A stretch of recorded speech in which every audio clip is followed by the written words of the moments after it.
प्रसन्नाञ्जनेयं नमस्ते प्रसन्नाञ्जनेयं नमस्ते।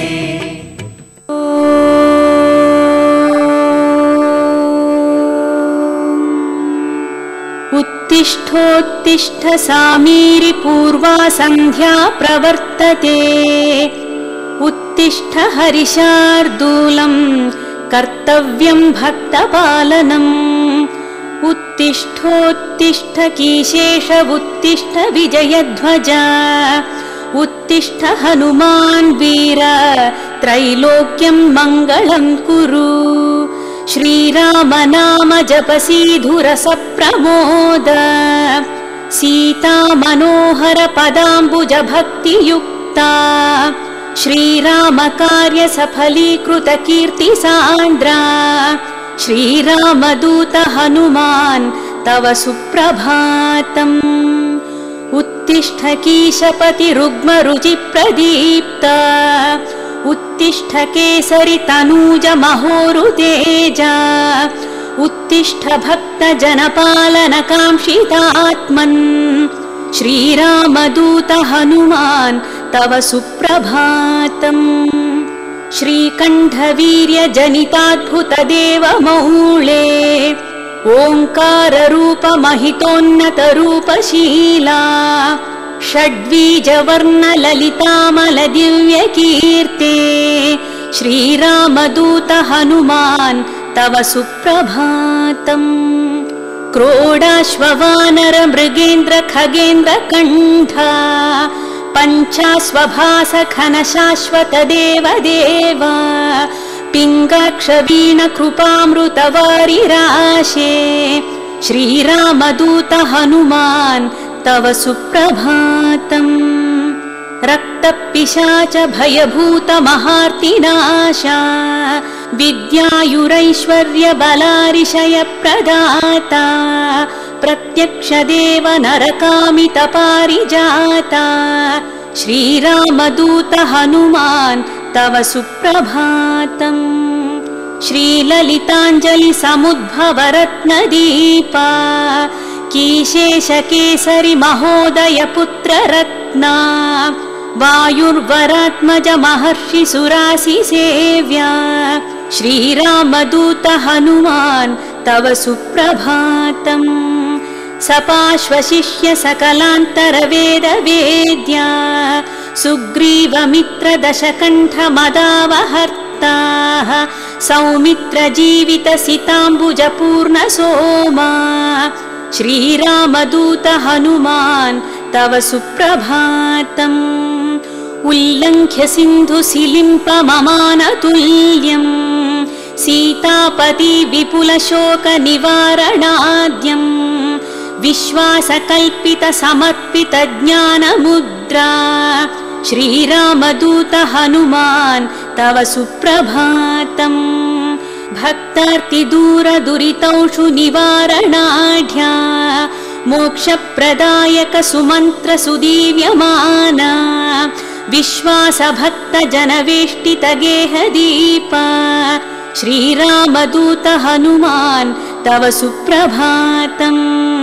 मौलीन्द्र दिव्य गणवेष्टित सन्निधाना बिल्व प्रसून समलङ्कित पादयुग्मा अस्रिक् प्रणाम सुमहसि स्वीकुरुष्व श्रीरामदूत हनुमान् तव सुप्रभातम्।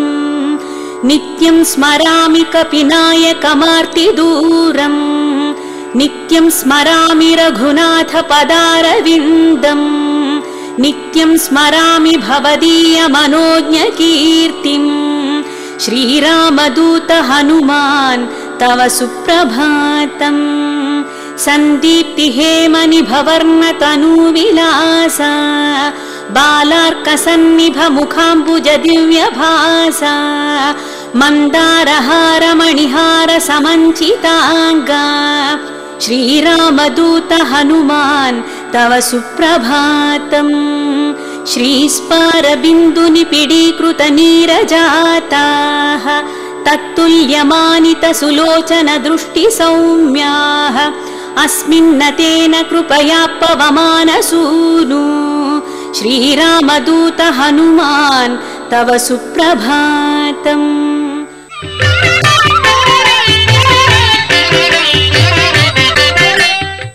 శృతిస్మృతిపురాణానాం ఆలయం కరుణాలయం నమామి భగవత్పాదశంకరం లోకశంకరం. అంకోలం నిజబీజసంతతిరయస్కాంతోపలం సూచికా సాధ్వీ నైజ విభుం లతాక్షితిరుహం సింధు సరిద్వల్లభం ప్రాప్నోతిహ యథా తథా పశుపతేః పాదారవిందద్వయం చేతో వృత్తిరుపేత్య తిష్టతి సదా సా భక్తిరిత్యుచ్యతే. జగద్గురు శంకరాచార్యుల వారు శివునికి సంబంధించినటువంటి మహిమను తెలియజేసే ఈ శివానందలహరిలో ఈ శ్లోకంలో భక్తికి సంబంధించినటువంటి మహిమను వర్ణిస్తూ ఉన్నారు. ఒకచోట పురాణాల్లో చెప్పబడ్డ మాట ఏమిటి అంటే, మోక్ష సాధన సామగ్ర్యాం భక్తిరేవ గరీయసి. మానవ జన్మనెత్తినటువంటి నీవు మోక్షాన్ని పొందగోరినావు అంటే మోక్షము దేని వలన వస్తుంది అని ఒకవేళ నీవు ఆలోచన చేసి చూచినట్టయితే వేదాల్లోకి రావాలి, ఉపనిషత్తుల్లోకి రావాలి, పురాణాల్లోకి రావాలి. వేదశాస్త్ర ఉపనిషత్ పురాణములలో గనుక ఒకవేళ మోక్షాన్ని ఇచ్చేటువంటి సాధనములు ఏవి అని ఆలోచన చేస్తే కోకొల్లలుగా సాధనలు చూపట్టబడ్డాయి. ఒక నగరానికి వెళ్ళాలి అనంటే నడుస్తూ వెళ్ళవచ్చును, వాహనం పైన వెళ్ళవచ్చును, విమానము ద్వారా వెళ్ళవచ్చును. అనేక సాధనలు ఏ విధంగా మనకు లోకంలో కనబడుతూ ఉంటాయో మోక్షాన్ని పొందడానికి అనేక సాధనలు ఉన్నాయి. మరి ఏ సాధనను ఆశ్రయించాలి? అందుకని వ్యాసుడు చెప్పినాడు, మోక్ష సాధన సామగ్రులన్నిటిల్లోకెల్లా భక్తిరేవ గరీయసి. భక్తియే చాలా శ్రేష్టమైనటువంటిది, సులభమైనటువంటిది. మరి భక్తి అంటే ఏమిటి? రెండు చేతులు జోడించి నమస్కరించడము భక్త, భగవంతుడికి సంబంధించిన నామాన్ని ఉచ్చరించడము భక్త. భక్తి అంటే ఒక నిర్వచనం కావాలి కదా. భక్తి అంటే ఏమిటి అనంటే శంకరాచార్యుల వారు చెప్తున్నారు, అంకోలం నిజ బీజ సంతతి. భగవంతుని సృష్టిలో ఊడుగ చెట్టు అని ఒక చెట్టు ఉన్నది. ఆ చెట్టుకున్నటువంటి విత్తులు గనక ఒకవేళ నేలపైన పడ్డవి అనంటే ఎంత దూరాన ఆ విత్తులు పడ్డా కానీ అవన్నీ కూడా వచ్చి వేర్ల దగ్గర నివాసాన్ని ఏర్పాటు చేసుకుంటాయి. అంకోలం నిజబీజ సంతతి. అదేవిధంగా అయస్కాంతోపలం సూచిక. దూరాన మనము ఇనుప కడ్డీని ఉంచినాము అన్న తర్వాత సమీపంలో అయస్కాంతాన్ని పెడితే ఆ ఇనుప కడ్డీ ఏ విధంగా అయస్కాంతానికి వచ్చి తగులుకుంటుందో రెండవ ఉపమానం ఇది. సాధ్వీ నైజ విభుం. పతివ్రత అయినటువంటి ఏ స్త్రీ ఉంటుందో ఆ స్త్రీ చాలా రోజులు భర్త వెళ్ళిన తర్వాత ప్రవాసానికి లేదా గ్రామాంతరానికి వెళ్ళిన తర్వాత భర్త కనిపివ్వగానే ఏ విధంగా దగ్గరికి వచ్చి గాఢాలింగనం చేసుకుంటుందో సాధ్వీ నైజ. మిగతా పురుషులనందరినీ వదిలిపెట్టి కేవలం తన భర్తను మాత్రమే గాఢాలింగనం చేసుకుంటుందో. లతా క్షితిరుహం. నాలుగవ ఉపమానం చెప్తాడు, మనం పెట్టినటువంటి ఏ లత గలదో అది ఒక చెట్టుకు పెనవేసుకొని తిరుగుతూ పెరుగుతూ ఉంటుందో లతా క్షితిరుహం. సింధు సరిద్వల్లభం.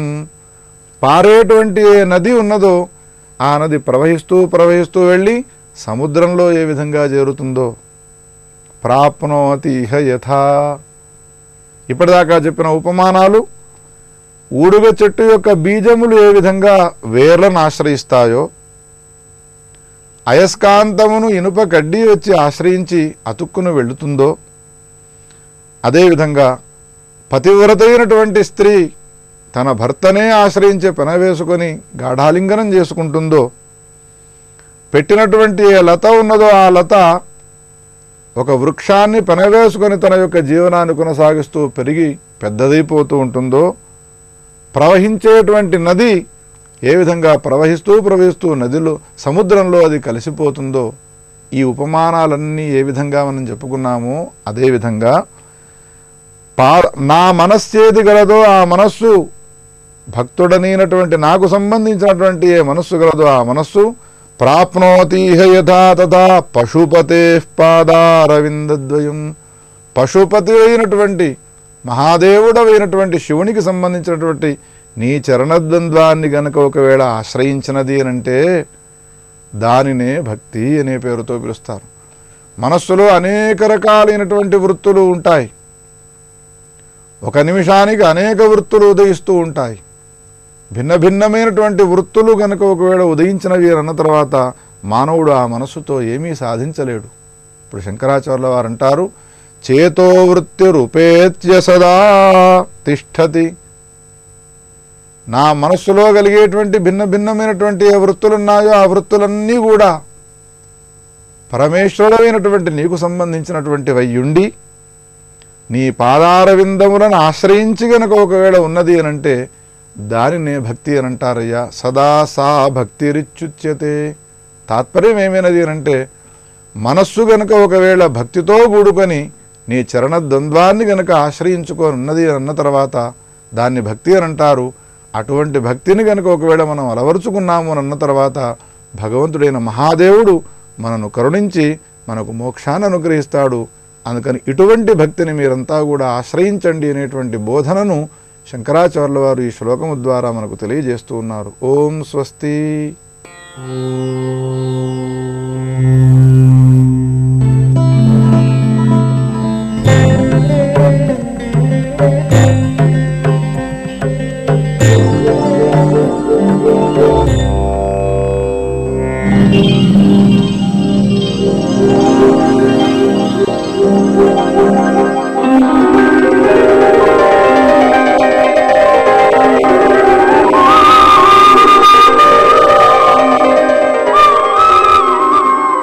నమాతు పరదైవతం.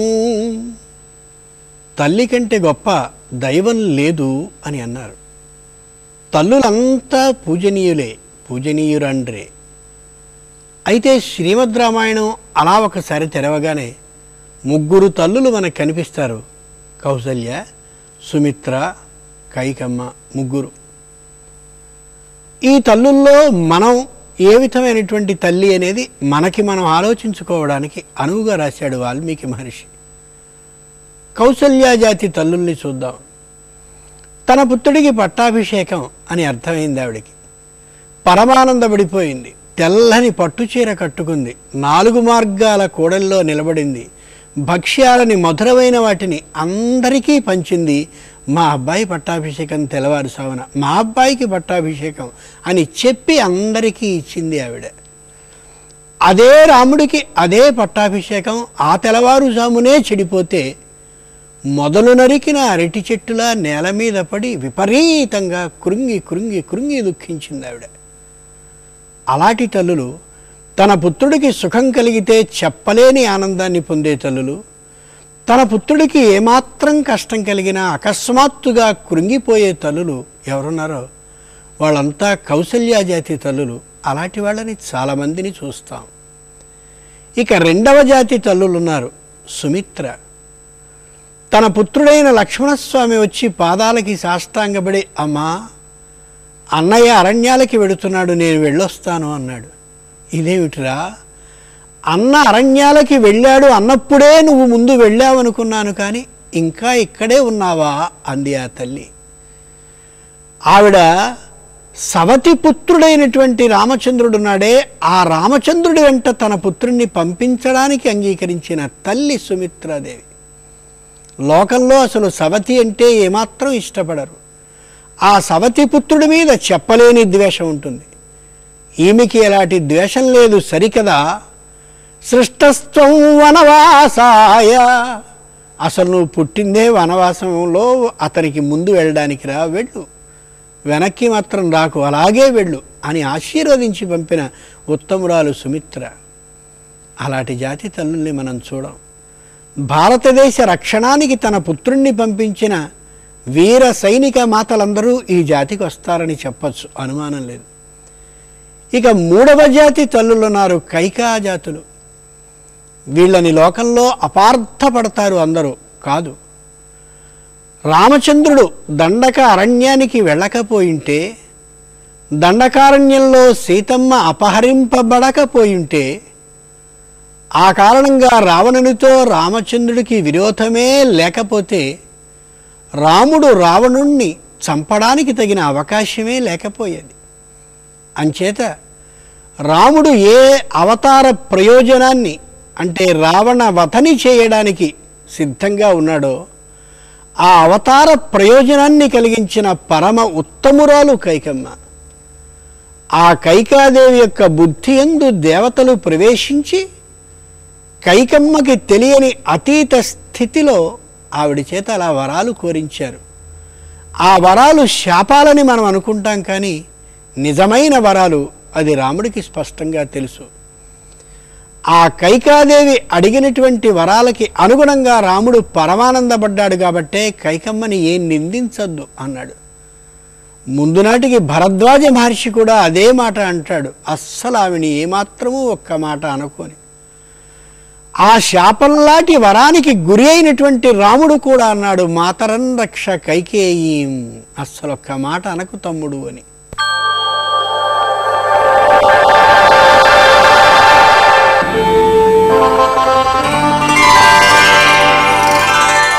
భారతంలో కూడా కశ్యప ప్రజాపతి అని ఒక పెద్ద మునికి, గొప్ప మునికి ఇద్దరు భార్యలు ఉండేవారు.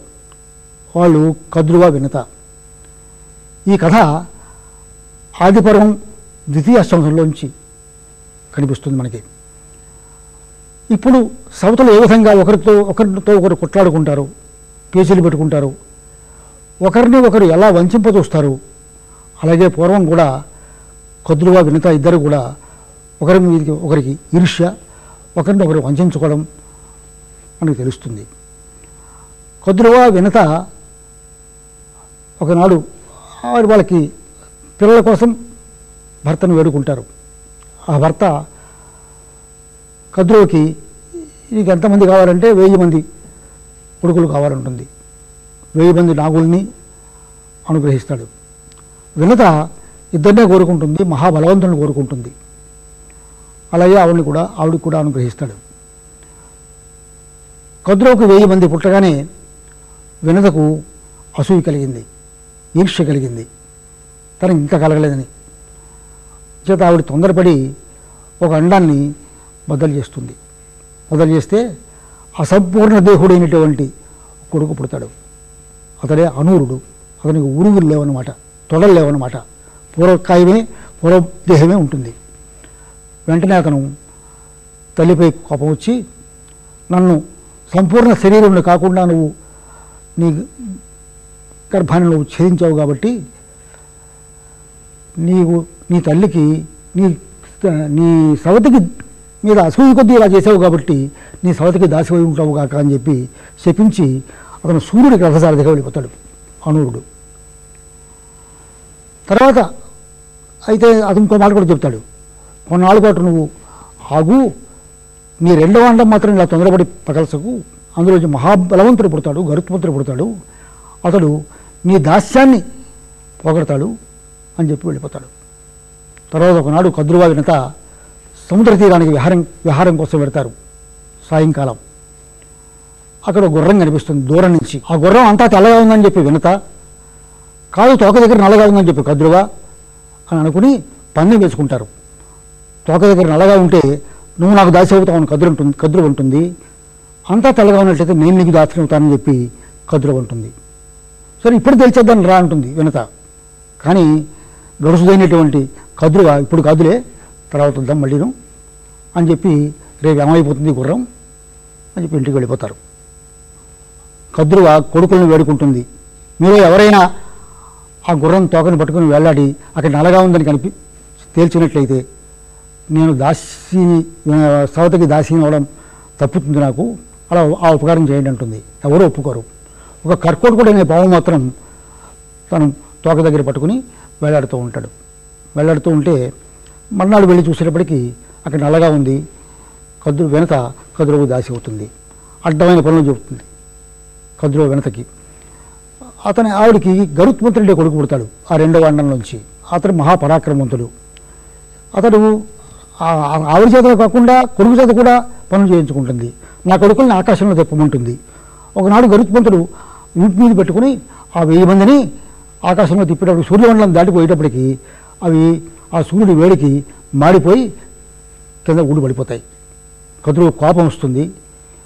కోపం వచ్చి నాకు నీకేం కావాలో కోరుకు మా దాస్యం పోవాలంటే నీకేం కావాలో చెప్పమంటాడు ఆ కదురుమనం. అంటే నా కొడుకులకి అమృతం తెచ్చిపెట్టమంటుంది. అమృతం కోసం బయలుదేరతాడు. ఇంద్రలోకానికి పెడతాడు. ఆ అమృతం చాలా మంచి బందోబస్తులో ఉంటుంది. ఎవరి దగ్గరికి వెళ్ళకూడదు. అది బలవంతుడైనటువంటి వాళ్ళు దాన్ని కాపాడుతూ ఉంటారు. వాళ్ళందరినీ జయించి ఎదుర్కొనేటువంటి ఇంద్రుడు కూడా జయించి అమృత భాండాన్ని తీసుకొస్తాడు. ఇంటికి తీసుకొచ్చి కద్రుడు కొడుకులకి ఇస్తారు. ఆ కద్రు కొడుకులకి అక్కడ దర్భల మీద పెడతాడు. మీరు స్నానం చేశారండి, తర్వాత మీరు అమృతాన్ని తిందురు కానీ చెప్పి గరుత్మంతుడు అంటాడు. వాళ్ళు స్నానానికి పెడతారు. ఈలోగా ఇంద్రుడిది పసిగట్టి అమృత భాండాన్ని వాళ్ళు రాకుండా ఎత్తుకుపోతాడు. దర్భలకి ఏమైనా అడ్డుకుందేమో అని చెప్పి ఆ నాగులు ఆ దర్భలను నాకడం మొదలుపెట్టాయి. వాటి నాలుకలు 2గా చీలిపోతాయి. అంచేతనే పాముకి నాలుకలు 2 నాలుకలు అంటారు. మాట మార్చే వాళ్ళని మనుషుల్ని కూడా 2 నాలుకలు వాళ్ళని చెప్పి పాములతో పోలుస్తూ ఉంటారు.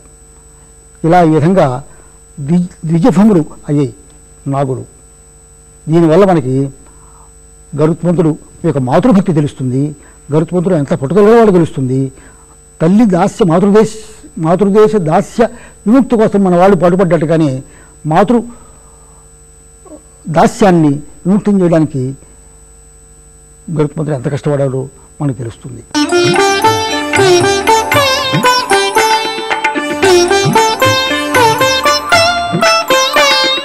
ఈ ఆలయాలలో ఉండేటువంటి అనేక రకాలైనటువంటి ఆకృతులు, నిర్మాణాలు అనగా గాలిగోపురాదులు, ధ్వజస్తంభాలు, మండపాలు, గర్భగుడి మీద ఉండేటువంటి విమానాలు ఇవన్నీ ఒకే రకంగా ఉన్నప్పటికీ శాస్త్ర ప్రకారంగా దేని వైవిధ్యం దానిదే. ఇలా ఉన్నటువంటి ఈ దేవాలయాలని మన వాళ్ళు 5 రకాలుగా విభజించారు. 1 స్వయం వ్యక్తము, 2 దివ్యము, 3 ఆర్షము, 4 పౌరాణికము, 5 మానుషము అని. ఇందులోపల స్వయం వ్యక్తం అనేటువంటిది చాలా విశిష్టమైనది. భగవంతుడు భక్తులు కోరినప్పుడు ప్రత్యక్షం కావటం కాదు, భక్తులు కోరకపోయినా భగవంతుడే వారి పట్ల అపారమైన వాత్సల్య కారుణ్య విశేషాల చేత భూలోకంలో అర్చావతారమూర్తిగా అవతరించటం అనేది స్వయం వ్యక్త స్థలం యొక్క మూల విషయం. పరమాత్మైనటువంటి భగవంతుడు అలా ఈ భూలోకంలో అనేక ప్రాంతాలలో వెలసి ఉన్నారు. శ్రీరంగము, తిరుమల, తోతాద్రి, బద్రికాశ్రమము, శ్రీముష్ణము అనేవి సుప్రసిద్ధ వైష్ణవ స్వయం వ్యక్త స్థలాలు. పరమేశ్వరుడు స్వయంభువుగా వెలిసినటువంటి 12 జ్యోతిర్లింగాలు, అమ్మవారు స్వయంగా వెలిసినటువంటి 18 శక్తిపీఠాలు ఈ స్వయం వ్యక్త క్షేత్రాల్లోకి వస్తాయి. బ్రహ్మ, రుద్రుడు, ఇంద్రుడు మొదలైనటువంటి దేవతలందరూ స్వామివారి మీద భక్తితో భూలోకంలో ప్రతిష్ఠించినటువంటి దేవాలయాలకి దివ్యము అనేటువంటిది పేరు. కొన్ని చోట్ల దేవాలయాల్లో మనం చూస్తూ ఉంటాము, ఇది భరద్వాజ మహర్షి ప్రతిష్ఠించాడని, ఇది వశిష్ఠ మహర్షి ప్రతిష్ఠించాడని, ఇది అత్రి మహర్షి ప్రతిష్ఠించాడని. ఇలా మహర్షుల చేత ప్రతిష్టమైనటువంటి దేవాలయాలని ఆర్షము అనేటువంటి పేరుతో పిలుస్తాము. మరి కొన్ని చోట్ల దేవాలయాలలో ఈ దేవాలయం కథ లేక ఈ దేవాలయం యొక్క మహాత్మ్యం స్కాంద పురాణంలో ఉందని, బ్రహ్మాండ పురాణంలో ఉందని, విష్ణు పురాణంలో ఉందని చెబుతూ ఉంటారు. ఇలాగా పురాణాలలో చెప్పబడినటువంటి ఏ దేవాలయాలు ఏవైతే ఉన్నాయో వాటిని పౌరాణికములు అని పిలుస్తారు. చిట్ట చివరిది మానుషము, అంటే మానవులందరూ కలిసి ప్రతిష్ఠించినటువంటి దేవాలయాలకి మానుషము అని పేరు. ప్రాచీన కాలంలో రాజులు, ధనవంతులు, వ్యాపారస్తులు ఆలయాలను నిర్మించేవారు. ఈ ఆధునిక కాలంలో ప్రజలందరూ కలిసి ఆలయాలను నిర్మించుకుంటూ ఉన్నారు. కొంతమంది కలిసి కాలనీలు ఏర్పాటు చేసుకున్నప్పుడు, ఫ్యాక్టరీలు కట్టినప్పుడు, ఇతరత్రా కొన్ని చోట్ల తమ ఇష్టమైనటువంటి దేవాలయాలను నిర్మిస్తూ ఉన్నారు. మనకి శాస్త్రంలో 7 సంతానములలో దేవాలయం ఒకటి. ఈ దేవాలయాలు నిర్మించటము, చెరువులు తవ్వటము, తోటలు పెట్టటము ఇవన్నీ సమస్తమైన మానవులకందరికీ తోడుగా నీడగా ఉంటాయి కాబట్టి వీటిని 7 సంతానములు అన్నారు. శ్రీయాంజనేయం నమస్తే, ప్రసన్నాంజనేయం నమస్తే.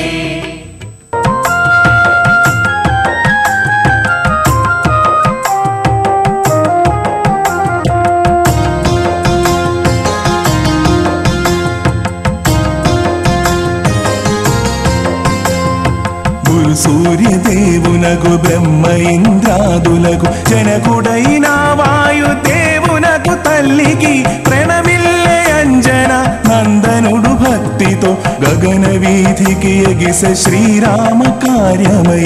విజయోస్తు విజయోస్తు శ్రీ ఆంజనేయ, విజయోస్తు విజయోస్తు జయ ఆంజనేయ.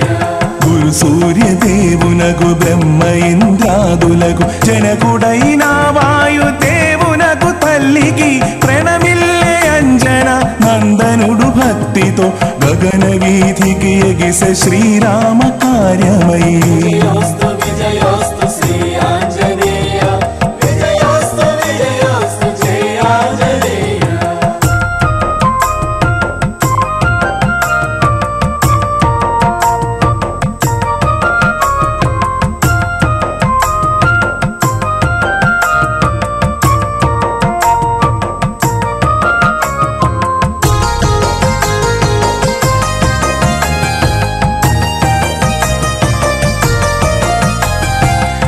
చెదిరె భువి చెదిరె భువనాలు అదిరే గుహలలో జంతువులు భయభ్రాంతి చెందే యక్ష కిన్నెర సురులు విరివాన కురిపించే శుభము పలుకుదు ఋషులు మారుతిని దీవించే. విజయోస్తు విజయోస్తు శ్రీ ఆంజనేయ, విజయోస్తు విజయోస్తు జయ ఆంజనేయ. గిరి చెదిరె భువి చెదిరె భువనాలు అదిరే గుహలలో జంతువులు భయభ్రాంతి చెందే యక్ష కిన్నెర సురులు విరివాన కురిపించే శుభము పలుకుదు ఋషులు మారుతిని దీవించే. విజయోస్తు విజయోస్తు శ్రీ ఆంజనేయ, విజయోస్తు విజయోస్తు జయ ఆంజనేయ.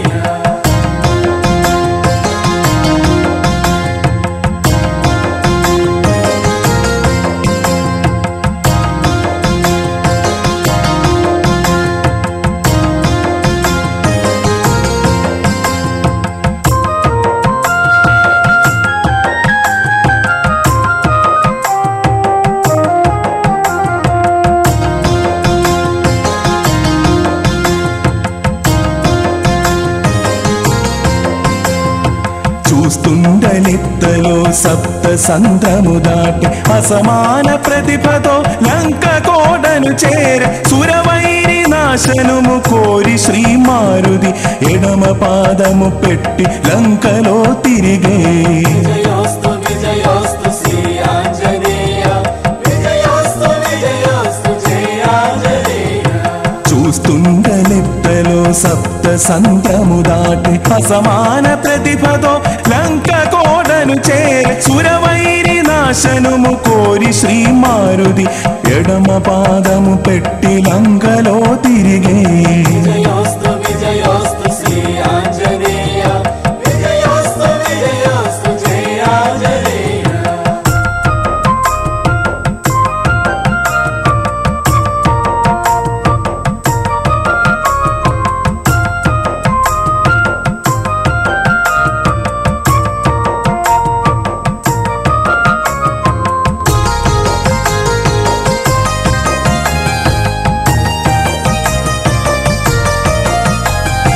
రావణుని మదమనిచే అసురలును ఎదిరించే లంకలో ముప్పావు నేల కరిపించే లంకంత కాలించి జానకిని ఓదార్చి కిష్కింధ తిరిగొచ్చే విజయుటై మారుతి.